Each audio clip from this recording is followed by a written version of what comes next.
Mes chers amis, quel bonheur de retrouver ce département, cette ville, Monsieur le maire, cher Jean-Paul, vous tous. Vous savez, mes chers amis, durant ces 5 années de ce quinquennat, j'ai connu 4 années où nous avons eu à faire face à des crises sans précédent, des crises immenses, des crises que le monde, que l'Europe et que la France n'avaient pas connues sans doute depuis bien longtemps. Crise économique depuis 1929, et situations aussi complexes et aussi difficiles depuis le lendemain de la Seconde Guerre mondiale.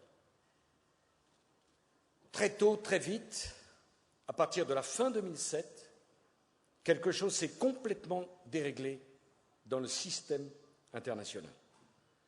On en a vu les prémices dès août 2007. Et nous avons dû affronter des crises d'une violence inouïe. Il a d'abord fallu comprendre ce qui se passait. Je dois avouer que j'ai découvert des situations que je n'aurais jamais imaginées. Par exemple, des États qui n'arrivaient plus à financer leurs dettes. Par exemple, des banques, parmi les plus grandes du monde entier, qui du jour au lendemain faisaient faillite. Par exemple, une crise économique comme jamais on en avait connu, puisque jamais on n'avait connu une crise qui touchait tous les secteurs de l'économie, toutes les régions du monde et tous les pays. Il fallait comprendre la violence des banquiers centraux qui venaient voir les chefs d'État en leur disant « on n'y arrive plus, l'argent ne circule plus ». Des banques, je l'ai dit, une des 5 premières banques les plus importantes aux États-Unis, faillite du jour au lendemain. Des centaines de milliers d'Américains du jour au lendemain, mis dehors de chez eux, au chômage, habitant avec leur famille, à l'hôtel ou dans des mobil-homes. Je suis venu à l'époque à Toulon et j'ai pris un engagement devant les Français. Dans la crise, mon devoir de président de la République, c'est de vous protéger. Et le premier engagement que j'ai pris, c'est que pas un seul Français ne perdra un seul centime de son épargne parce que je n'aurais pas permis qu'une seule banque en France fasse faillite. Cet engagement a été tenu.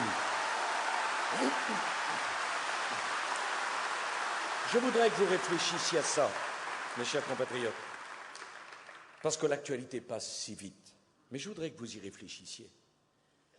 Nous nous sommes retrouvés en 2008, 2009, avec une crise de confiance généralisée.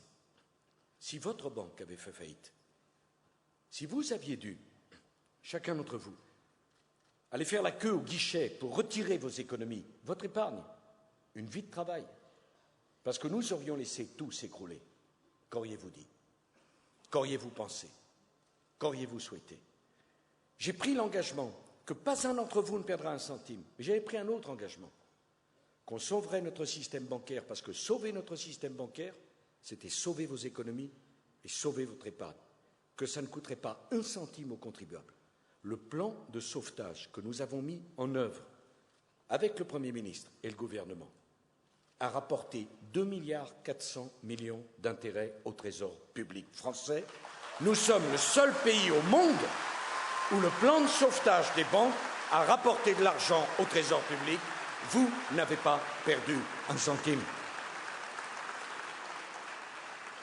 À l'époque, Madame Royal, dont vous connaissez le sens de la nuance, la vision, la mesure et la compétence un petit peu approximative, avait dit, avec cette bonhomie qui la caractérise, le président vous ment. Aujourd'hui, avec le recul, vous êtes en droit, vous, mes chers compatriotes, de dire qui a dit la vérité, qui a menti, qui a été à la hauteur de la situation, qui a menti, qui a fait face à ses responsabilités, qui a menti, qui a tenu dans la crise, qui a menti, qui a défendu la France et qui a menti. Aujourd'hui, vous pouvez juger. Maintenant, les faits ont parlé.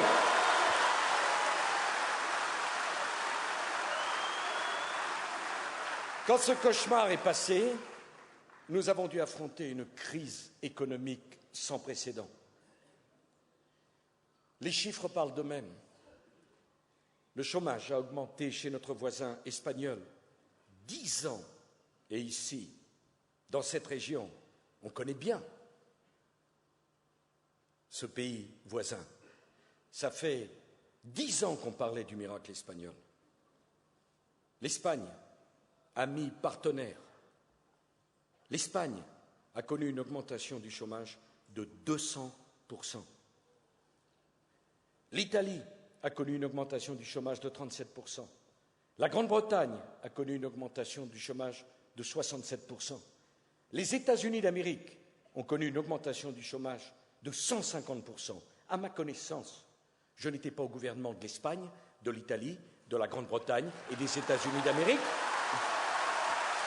à moins que je sois aussi responsable de cela. Qui était à la tête de l'Espagne? Des socialistes. Qui était à la tête de la Grande-Bretagne? Des socialistes. Si c'était la solution, pourquoi ne l'ont-ils pas trouvée? La France a connu 17% de l'augmentation du chômage. C'est trop. Mais la France est le pays d'Europe, avec l'Allemagne, qui a le mieux résisté à la crise. Et parce que je vous ai proposé des réformes difficiles, que j'ai tenues sans jamais reculer devant les manifestations et les protestations syndicales, pas un seul d'entre vous n'a vu son salaire baisser. Pas un seul d'entre vous n'a vu sa pension de retraite baisser. J'ai voulu, chaque année, qu'on indexe les retraites, parce que je sais que les retraités ont des petites retraites. En Espagne, les retraites ont baissé de 15%. En Irlande, les retraites ont baissé de 20%. En Grèce, les retraites ont baissé de 25%. Partout, ils ont baissé les retraites, ils ont baissé les salaires, parce que nous avons fait la réforme qu'aucun autre n'avait eu le courage de faire. Nous avons pu préserver votre pouvoir d'achat. C'était pas si facile. C'était pas tellement évident. Si c'était si facile, pourquoi les autres ne l'ont-ils pas réussi? C'est vrai, il y a eu la question de la réforme des retraites. Dès 2010, j'ai dit aux Français qu'il fallait la faire. Parce que sur 15 millions de retraités, les retraites n'étaient pas payées pour 1 500 000 d'entre eux. Parce que la sécurité sociale allait chercher à la banque un argent qu'elle n'avait pas. J'ai préféré affronter la mauvaise humeur des Français en leur disant: vous gagnez un trimestre d'espérance de vie par an, vous devez cotiser plus longtemps. J'ai refusé de baisser les retraites, refusé d'augmenter les impôts, et j'ai dit aux Français: il n'y a qu'une seule solution. Si on vit plus longtemps, on doit travailler plus longtemps. C'est la vérité. Il n'y en a pas d'autre.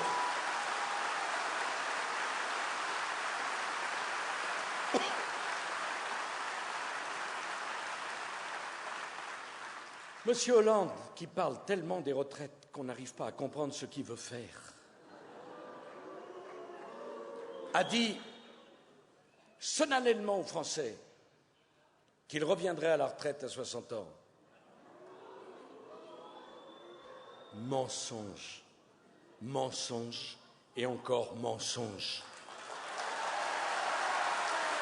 Les syndicats, pour les plus raisonnables, il fallait une réforme.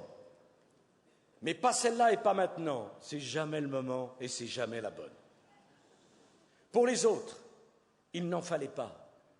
Mais moi, j'ai pensé à une chose. Aux 15 millions de retraités qui veulent avoir la maîtrise de leur destin et qui ne voulaient pas vivre aux dépens de leurs enfants. J'ai voulu leur garantir leur retraite. Mes chers amis, Avec le recul, qui ici pourrait me dire que vous enviez le sort de la Grèce, que vous enviez le sort de l'Espagne ou le sort de l'Italie? Et qui peut me reprocher d'avoir tout fait pour que dans cette crise inouïe de violence, l'Allemagne et la France continuent côte à côte, solidaires, à tenir l'Europe? Parce que la vision que j'ai de la France, c'est la première place, pas la dernière.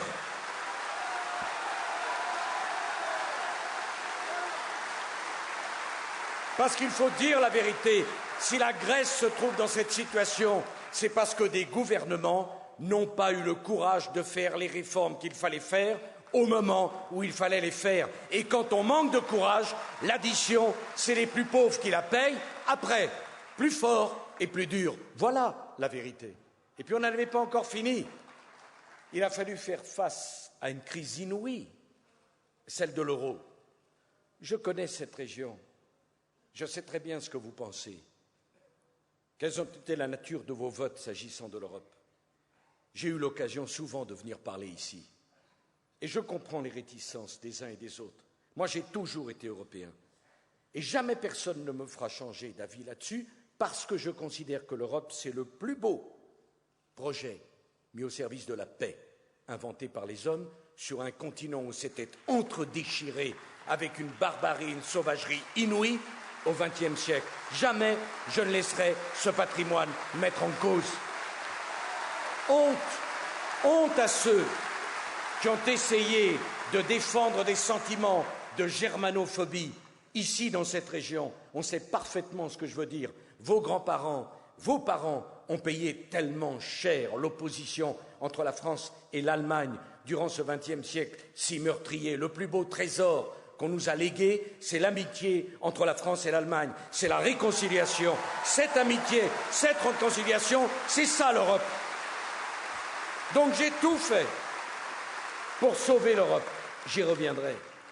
Parce que si l'euro avait explosé, l'Europe n'y aurait pas résisté.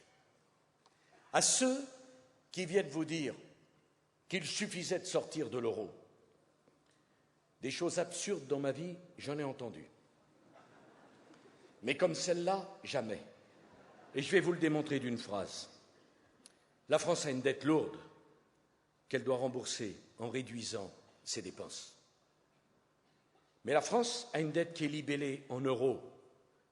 Si nous sortions de l'euro pour revenir au franc, nous devrions rembourser notre dette en monnaie forte avec une monnaie faible.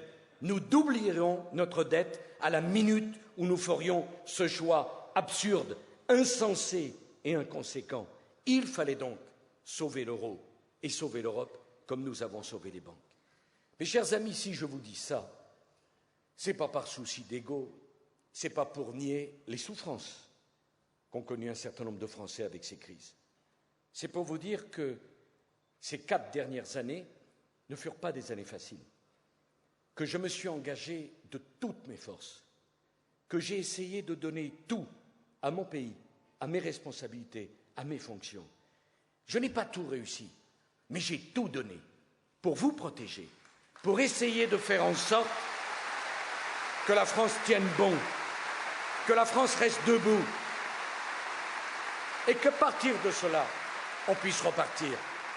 Et je n'accepterai pas de prendre des leçons de la part de ceux qui nous ont laissé la facture d'une retraite à 60 ans qui n'était pas financée et des 35 heures qui ont démoli la compétitivité de l'économie française.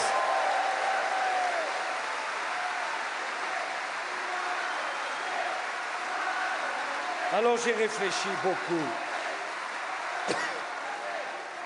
Avant de présenter ma candidature, j'ai réfléchi. Et si je me suis engagé, c'est parce que je crois dans le projet qui est le nôtre. Dans quelques semaines, vous allez avoir à faire un choix absolument historique. Le choix d'une France forte, qui existe et qui pèse.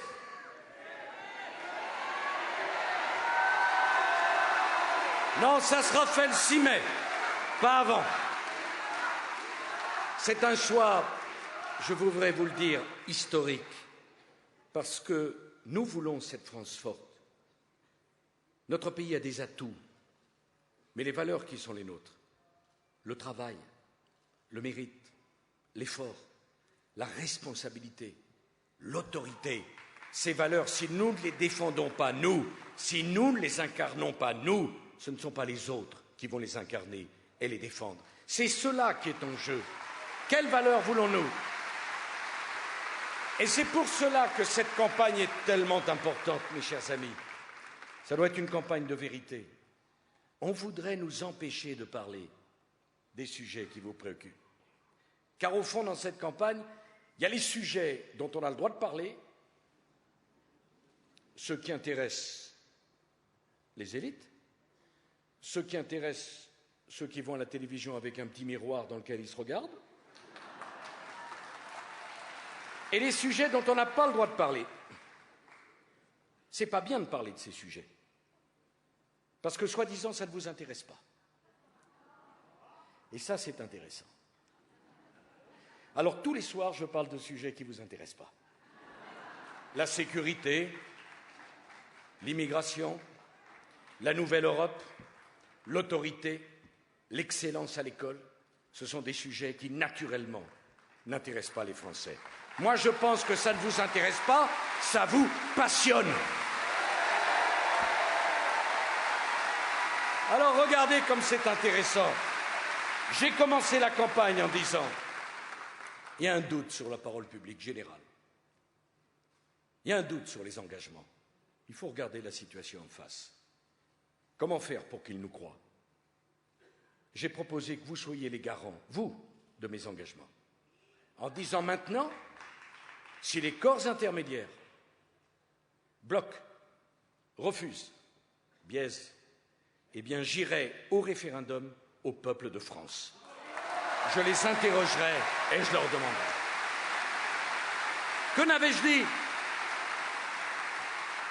Je devenais, dans la minute, un dangereux populiste. Parce que, naturellement, ça ne se fait pas de demander son avis au peuple. Mais si on ne le demande pas au peuple de France, à qui doit-on le demander? Quant aux corps intermédiaires, ils peuvent être utiles. Certains sont utiles.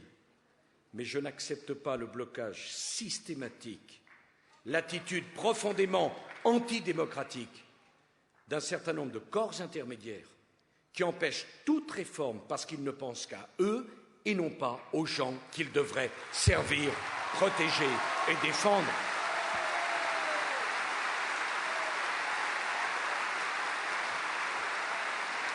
Je peux prendre des exemples. Moi, j'estime que quand on parle de l'école de la République, c'est aux familles de France à donner leur opinion et pas simplement aux syndicats de l'éducation nationale, parce que l'éducation ne leur appartient pas. J'accepte la discussion pour parler du statut des enseignants avec eux, mais l'école, c'est une question qui concerne toute la France. J'étais l'autre jour à Nantes, et voyez-vous ça, j'ai pris le risque insensé de répondre à l'invitation du grand journal Ouest France pour donner et répondre à des questions qu'on me posait. Ça n'a pas plu à la CGT, qui avait que le souci démocratique de quelques permanents à empêcher la sortie de ce journal par le seul fait que le président de la République osait s'y exprimer sans leur avoir demandé leur avis. Je parlerai de ce que je veux, où je veux, quand je veux, et ce ne sont pas les permanents de la CGT qui m'empêcheront de défendre la liberté de la presse dans notre pays.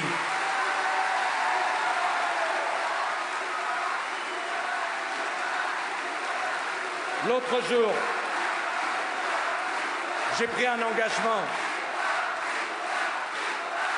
celui de défendre les ouvriers de la sidérurgie, parce que je crois à l'avenir de la sidérurgie, parce que je ne laisserai pas tomber le site de Florange, parce que j'ai discuté pied à pied avec le propriétaire d'ArcelorMittal, que nous avons obtenu 17 millions d'euros d'investissement pour que les hauts fourneaux repartent.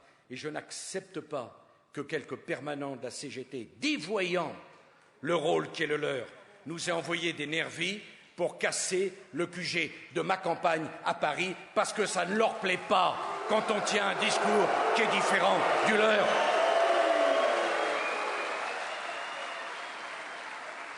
J'étais l'autre jour dans une centrale nucléaire à Saint-Laurent-des-Eaux parce que je crois à l'industrie nucléaire, que je veux la défendre, et parce que c'est certainement pas au moment où le prix du pétrole et du gaz explose qu'il faut renoncer à cet avantage. Que quelques permanents, là encore, confondant l'action syndicale et l'action politique, se livrent à de la politique politicienne. Quand les syndicats font de la politique, le dialogue social n'existe plus dans notre pays. Chacun à sa place, chacun dans son rôle pour faire fonctionner les institutions de la République. Alors oui, mes chers amis, j'ai proposé qu'il y ait un référendum s'agissant du droit à la formation professionnelle et de l'obligation ou non, lorsqu'on est au chômage, de prendre une offre d'emploi qui corresponde à la formation qui est la vôtre. Si nos partenaires acceptent la discussion et jouent le jeu, alors nous irons ainsi.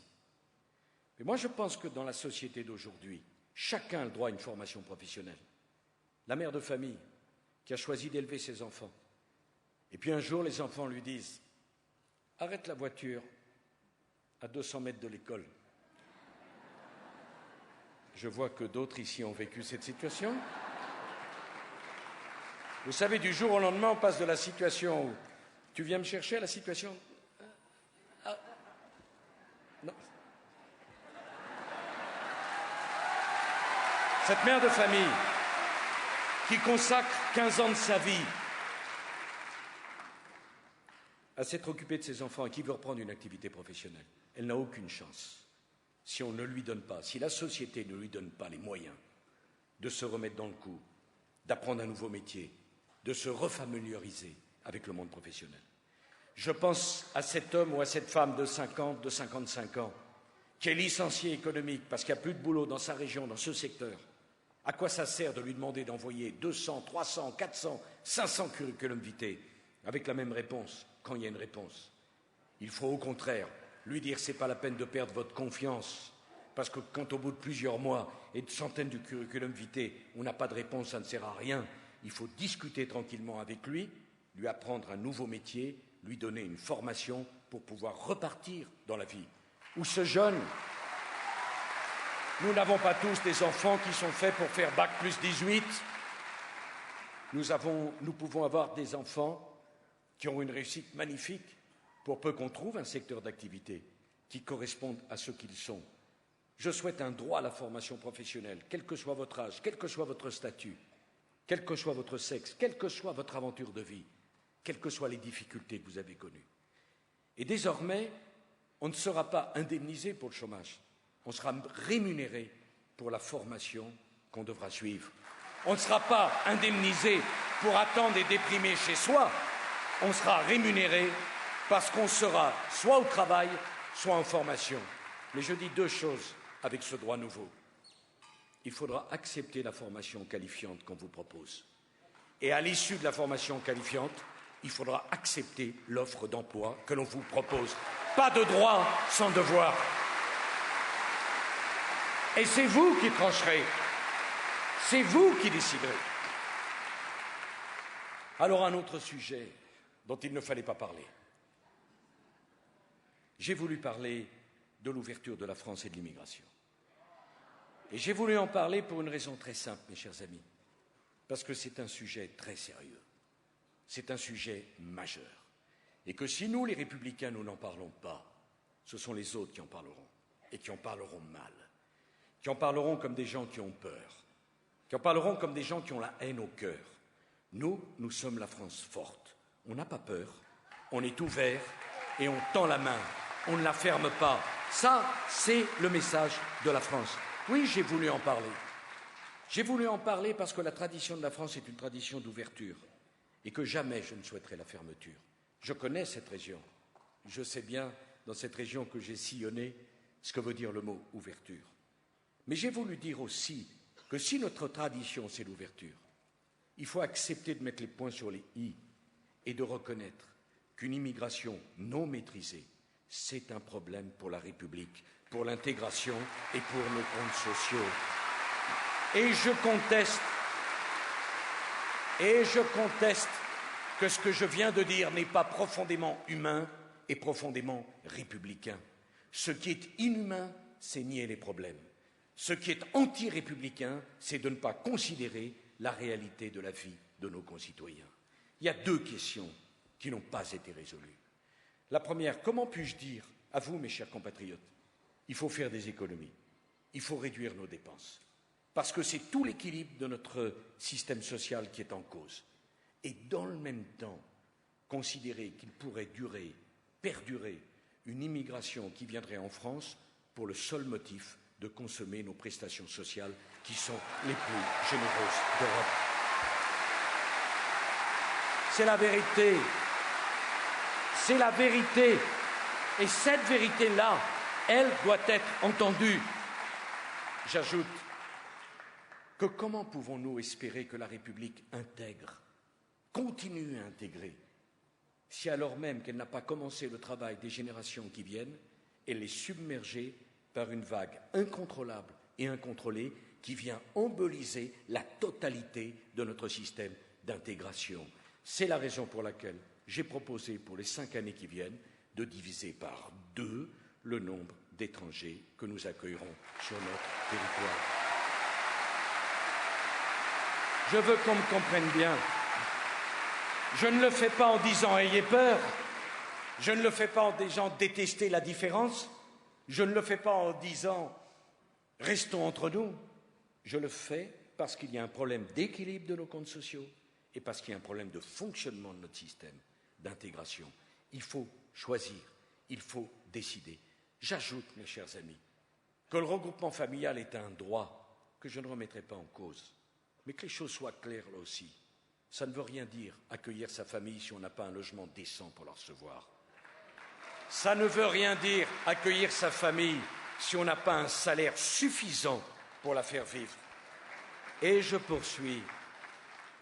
Ça ne veut rien dire d'accueillir sa famille si celle-ci n'a pas pris la peine, avant d'entrer sur le territoire national, d'apprendre le français et de connaître les valeurs de la République.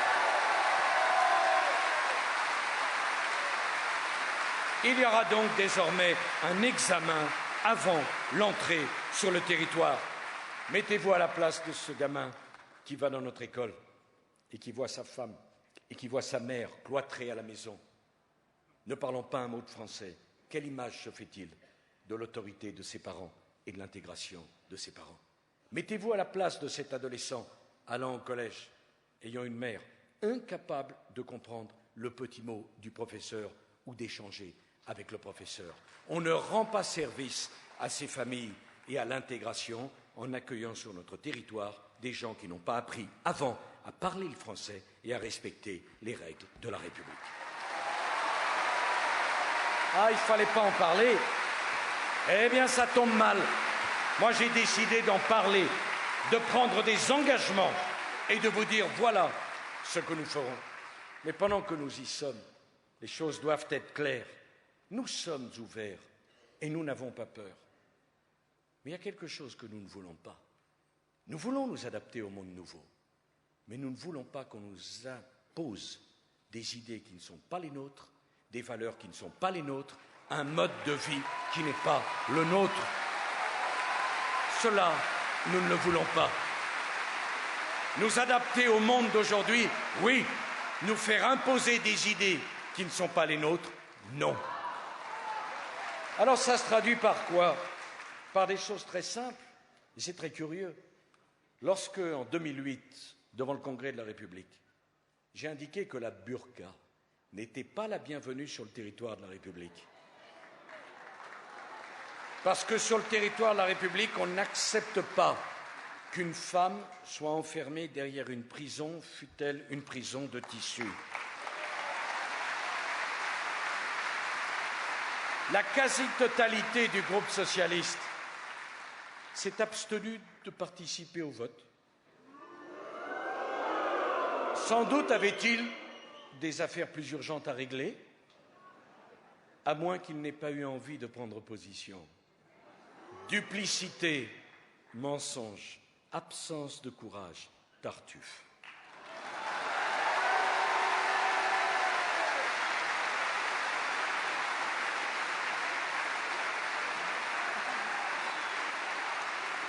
Et quand Mme Aubry, maire de Lille, ose dire que dans sa ville, elle souhaite des horaires particuliers à la piscine pour les femmes et d'autres pour les hommes, nous nous disons, dans nos piscines municipales, les mêmes horaires pour les hommes et pour les femmes.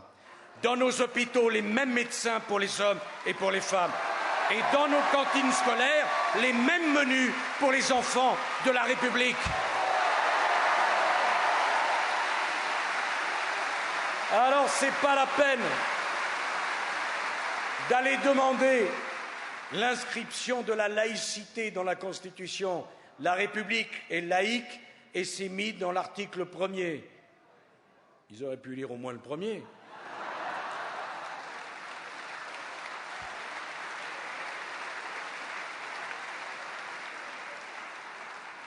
Remarquez, après cette belle bêtise, ils ont eu une idée. Ah oui, je dois dire que celle-là, je n'y avais pas pensé. Ils ont dit, ben dans le fond, si on faisait la guerre au dictionnaire.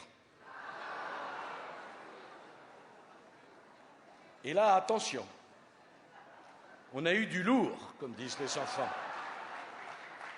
Supprimons le mot race et il n'y aura plus de racisme. Supprimons le mot zone et il n'y aura plus d'injustice. Pendant qu'on y est, supprimons le mot chômeur et il n'y aura plus de chômage. Pauvreté, il n'y aura plus de pauvres.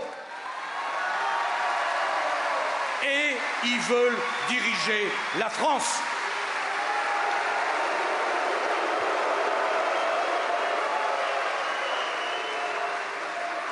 Ça serait ridicule si ça n'était plus grave. Parce que le mot race, il n'est pas arrivé par hasard dans le préambule de la Constitution de 1946. C'est un texte sacré à mes yeux. Et ici, dans cette région qui a connu tant de résistants et tant de souffrances, le préambule, il a été écrit avec le sang des résistants, des fusillés, des déportés. Ils ont écrit le mot race parce qu'ayant vécu les horreurs de la Shoah et de la Seconde Guerre mondiale, ils ont dit plus jamais ça. Donc nul ne doit être distingué selon sa race. Eh bien, je le dis, modifier ce texte, c'est comme un blasphème à la mémoire de ceux qui ont écrit ce texte.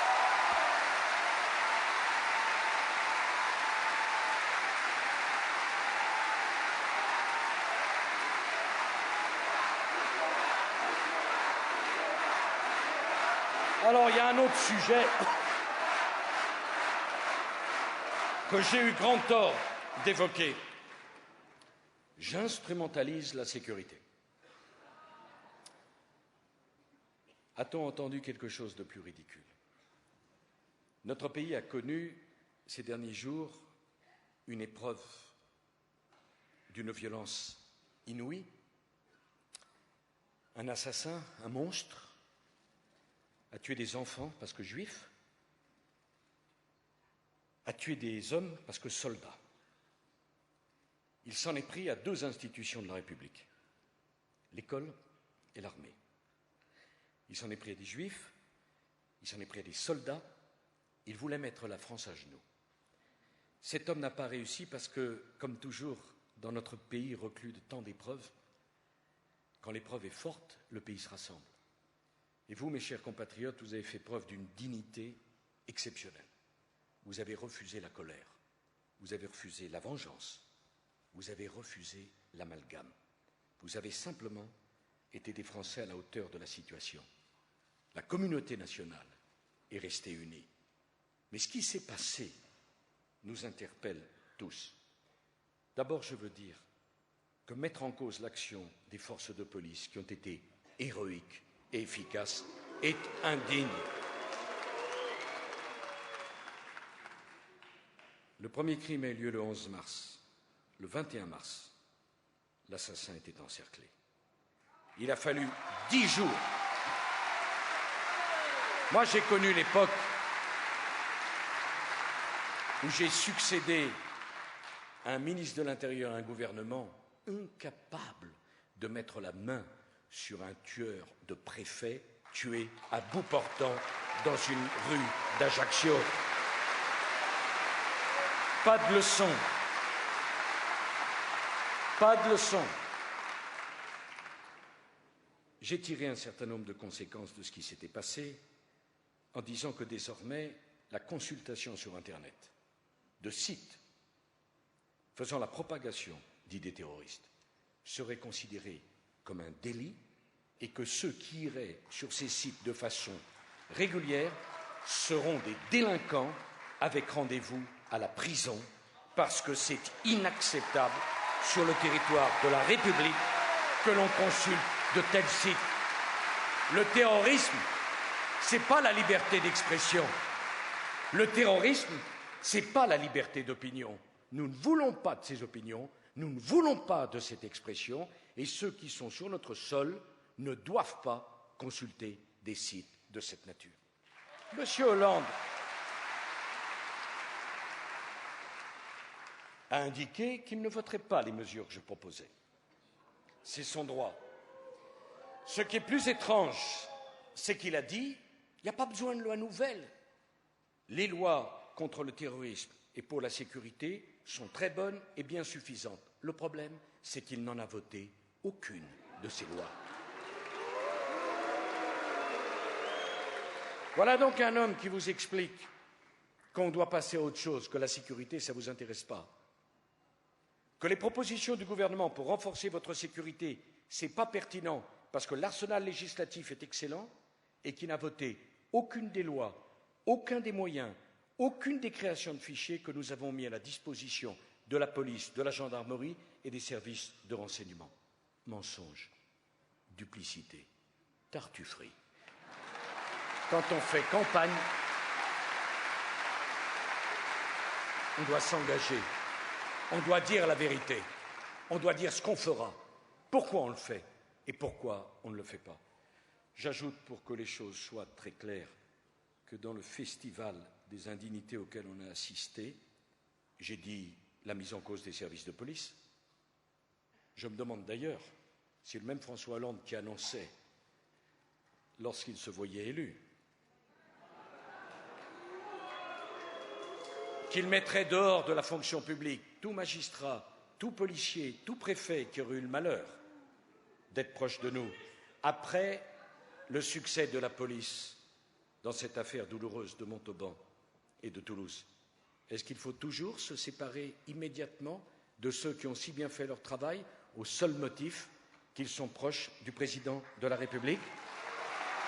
Est-ce que c'est sa conception de la République? Mais dans les indignités, le père du tueur, je veux le dire comme je le pense, c'est une grande erreur de lui donner aussi largement la parole dans les médias. Il ne le mérite pas. Il y a des indécences, il y a des indignités que nous ne voulons pas entendre en France, ne serait-ce que par respect pour la mémoire des victimes et par respect pour la douleur des familles qui n'ont pas supporté ce spectacle inadmissible d'un homme venu défendre ses idées sur nos médias. Nous n'en voulons pas.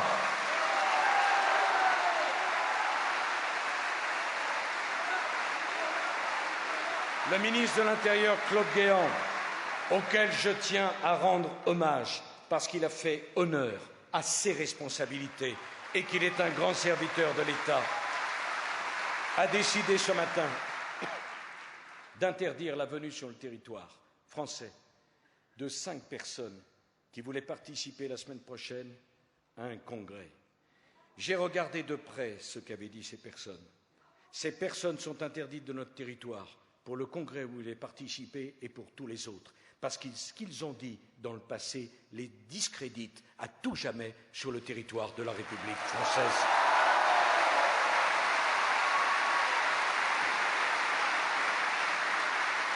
En tant que président de la République, je dois défendre chaque Français. Et je veux dire à la France, ne faites aucun amalgame. Nos compatriotes musulmans ont été aussi victimes que n'importe lequel d'entre nous. Ils n'y sont pour rien.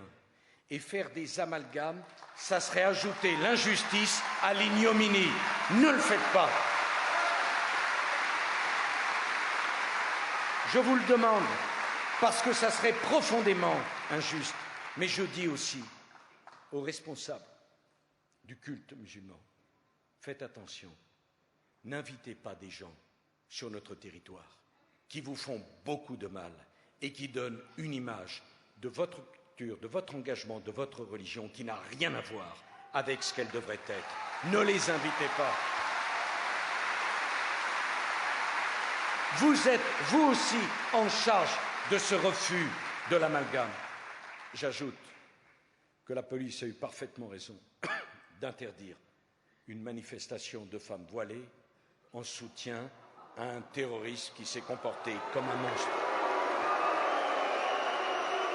Notre discours doit être équilibré, refus de toute forme d'amalgame, respect pour l'identité de chacun, respect pour les pratiques et les croyances de chacun, mais dans le cadre des valeurs de la République, ni plus ni moins.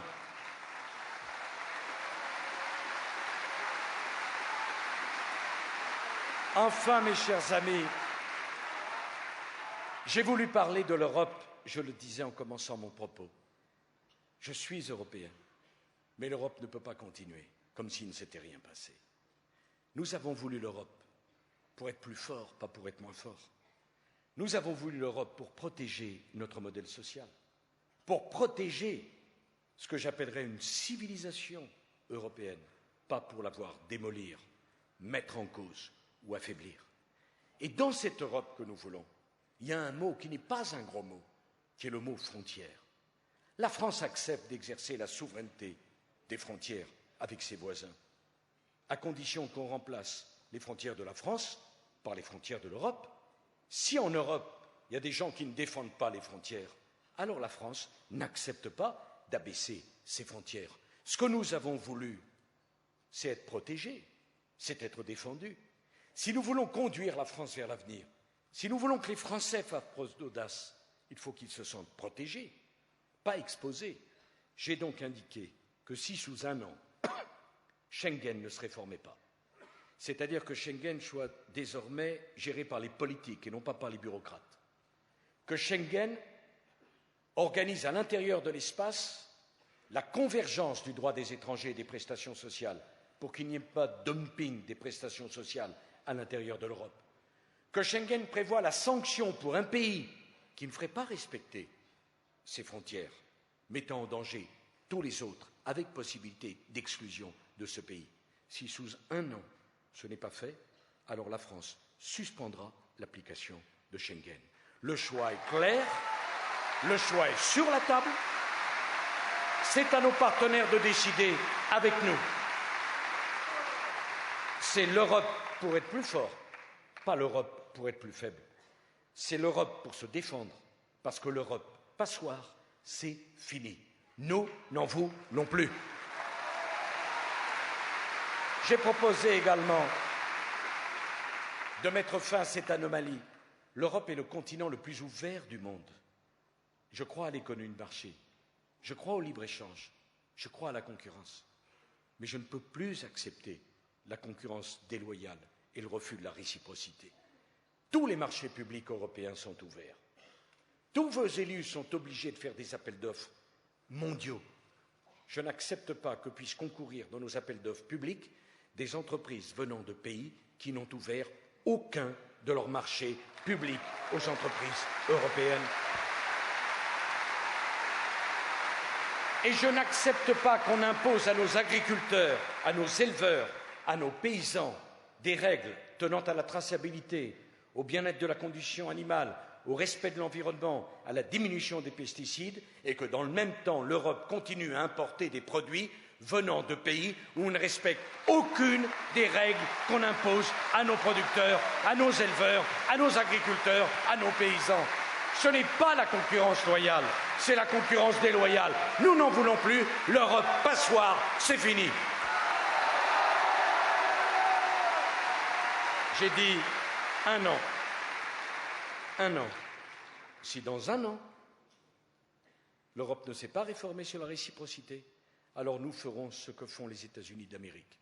Chaque fois qu'il y a 1 centime du contribuable qui est engagé dans un marché, nous veillerons à ne l'accorder qu'à une entreprise qui produit sur le territoire du continent européen.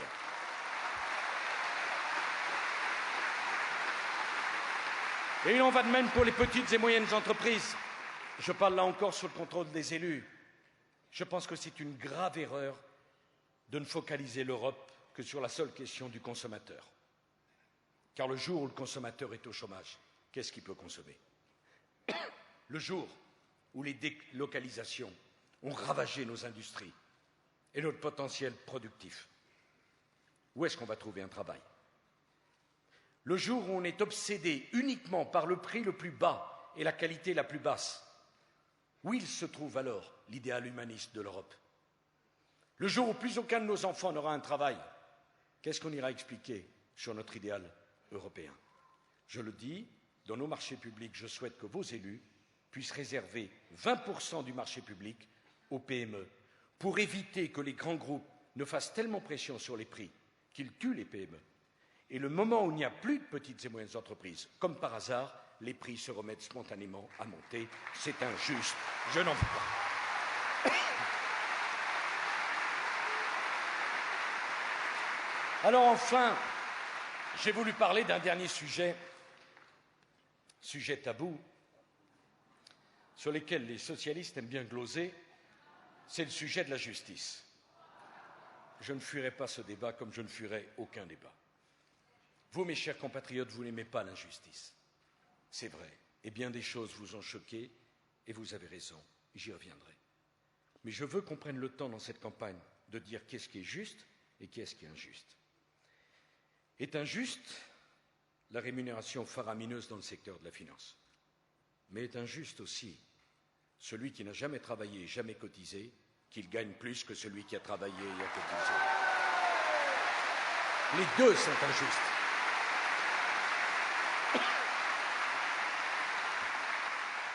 La justice que nous voulons, c'est celle qui permet de vivre à chacun de son travail, de sa formation, de sa force, pas celle qui fait des assistés, l'assistanat, le nivellement et l'égalitarisme. La France croit dans le talent. La France n'a pas peur de la réussite. La France veut sur son territoire des chefs d'entreprise qui créent des groupes importants, qui donnent de l'emploi et qui créent de la richesse.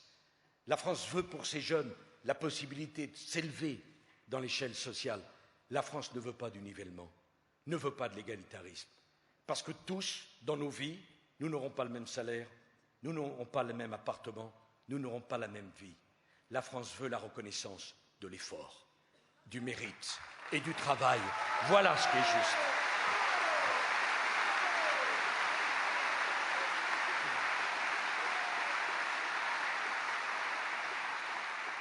Le débat sur la justice, figurez-vous que j'entendais à la radio l'autre jour, très exactement hier, M. Hollande qui m'interpellait. D'ailleurs, je me demande bien ce qu'il ferait sans moi.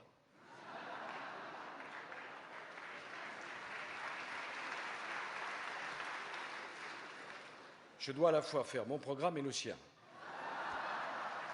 Enfin, je veux bien lui rendre service. Et voilà que hier matin à la radio, je l'entends très en colère. Je me dis, mon Dieu, qu'ai-je fait? Sans doute c'est moi. Il était très en colère à la suite de la rémunération d'un grand patron. Et naturellement, vous imaginez que c'était de ma faute. Je me suis donc intéressé à l'émission de M. Hollande et j'ai regardé de près les choses. La rémunération de ce grand patron est effectivement choquante. Mais ce qui est encore plus choquant, M. Hollande, c'est que les actionnaires qui ont décidé de la rémunération de ce grand patron, ce sont vos amis. La gauche caviar, la gauche bobo, la gauche qui aime donner des leçons de morale et qui n'a aucune leçon à donner. C'est celle-là. Parce que les actionnaires de ce grand groupe, le soir, ils soutiennent M. Hollande dans sa dénonciation de l'argent, de la finance et des hauts salaires. Et dans la journée, dans le secret d'un conseil d'administration, ils votent des rémunérations faramineuses pour le président de la société dont ils sont propriétaires. Pas de leçon de morale, pas de mensonge, pas d'hypocrisie, pas de tartufferie, une nouvelle fois.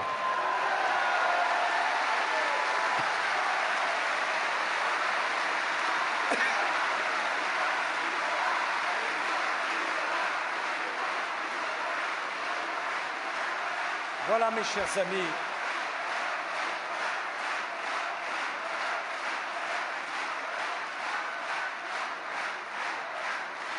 Je pourrais multiplier les exemples lorsque nous nous sommes portés au secours de ce pays frère qui est la Côte d'Ivoire, où il y avait un dictateur qui, pendant 10 ans, a refusé de faire des élections, M. Gbagbo, membre de l'Internationale socialiste, soutenu par le Parti socialiste jusqu'à la dernière minute. Je n'ai pas de leçon à recevoir de respect des droits de l'homme ou de démocratie ou d'entente avec l'Afrique de la part de ceux qui ont soutenu jusqu'au dernier moment M. Gbagbo dans sa dérive folle de dictateur. Lorsque la France s'est portée au secours de la ville martyre de Benghazi et que les avions à cocarde tricolore de notre armée française, qui a été remarquable et dont vous pouvez légitimement être fiers, mes chers compatriotes, quand ils sont rentrés dans le ciel de Benghazi, j'ai pensé au scandale de Srebrenica, où 8000 musulmans avaient été massacrés sous le regard hagard de la communauté internationale immobile. Et je me suis dit que nous avions sauvé les habitants de Benghazi. Ce jour-là, je me suis dit, la France est fidèle à sa tradition, elle est fidèle à son histoire, elle défend les droits de l'homme et surtout, elle inflige un flagrant démenti à tous ces prophètes qui prophétisaient l'obsession d'un conflit entre l'Orient et l'Occident. Et qu'en me rendant en Libye, j'ai vu les merci la France, je me suis dit que la France avait été à la hauteur de ce message. Mais permettez aussi de dire que la France a des alliés, que la France a une parole, que la France a des amis. Et parmi ses amis, la France a les États-Unis d'Amérique. Les États-Unis d'Amérique, nous pouvons ne pas être d'accord avec tout avec eux, mais ils sont venus nous aider lorsque nous en avions besoin. Et des jeunes qui n'avaient jamais mis les pieds en Europe reposent dans notre terre parce qu'ils sont venus défendre la démocratie. Ils ont traversé l'Atlantique pour venir nous aider. Ils ont payé le prix du sang. Jamais je ne pourrai oublier cela en tant que président de la République française. J'ai voulu que nous reprenions toute notre place dans l'OTAN aux côtés des États-Unis d'Amérique, parce que nous sommes des démocraties, parce que nous partageons les mêmes valeurs. Nous pouvons être concurrents, nous pouvons être en désaccord, mais nous partageons les mêmes valeurs. Nous nous sommes engagés, ce n'est pas moi qui ai envoyé l'armée française en 2001 en Afghanistan, mais nous avons pris un engagement, nous avons donné notre parole. Vous savez, mes chers compatriotes, la parole de la France, c'est l'honneur de la France. Renier sa parole, c'est renier son honneur. Alors, nous partirons d'Afghanistan, mais nous partirons en accord avec nos alliés. Nous partirons dans la dignité et dans l'honneur, ne serait-ce que par respect pour ces jeunes soldats français qui ont fait leur travail. Nous ne partirons pas comme des voleurs, simplement parce qu'il faut gagner quelques voix ou parce qu'on n'a pas la force d'assumer le rôle qui doit être celui d'un président de la République. Ce rôle, c'est de prendre des décisions. Et prendre des décisions, c'est difficile. Ce rôle, c'est de tenir. Ce rôle, c'est de savoir dire non. Si on ne sait pas prendre de décision, si on ne sait pas dire non, si on n'est pas capable de tenir, alors il faut vraiment changer d'orientation professionnelle.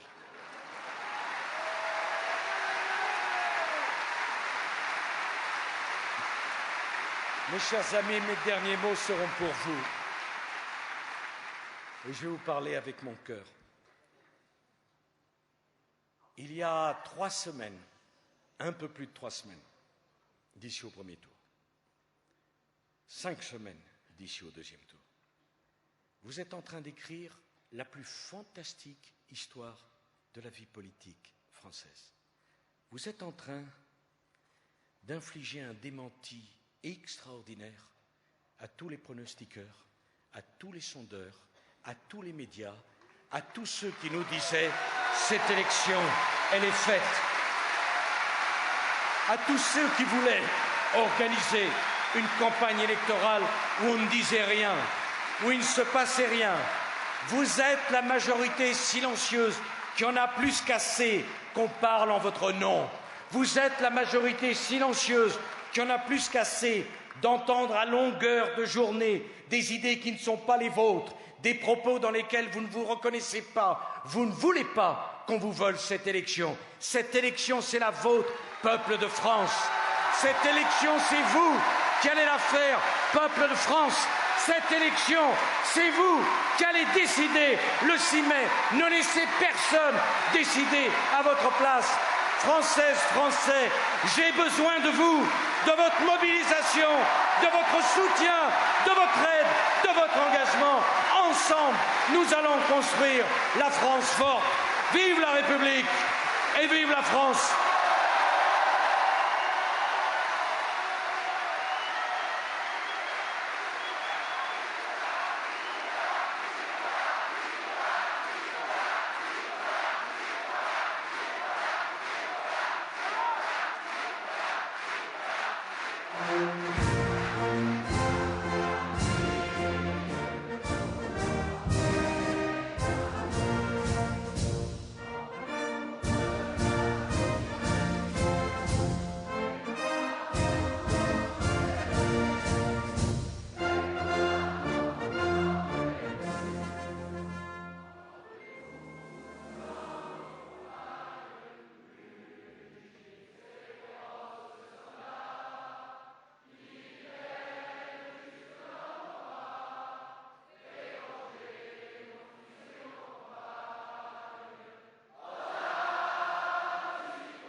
Merci qu'il me soit permis de remercier Jean-Paul Fournier, mon ami depuis si longtemps, Yvan Lachaud, que je remercie de sa présence et de son amitié, Jean-François Copé, qui mène à la tête de l'UMP une grande campagne, Bruno Le Maire, notre excellent ministre de l'Agriculture,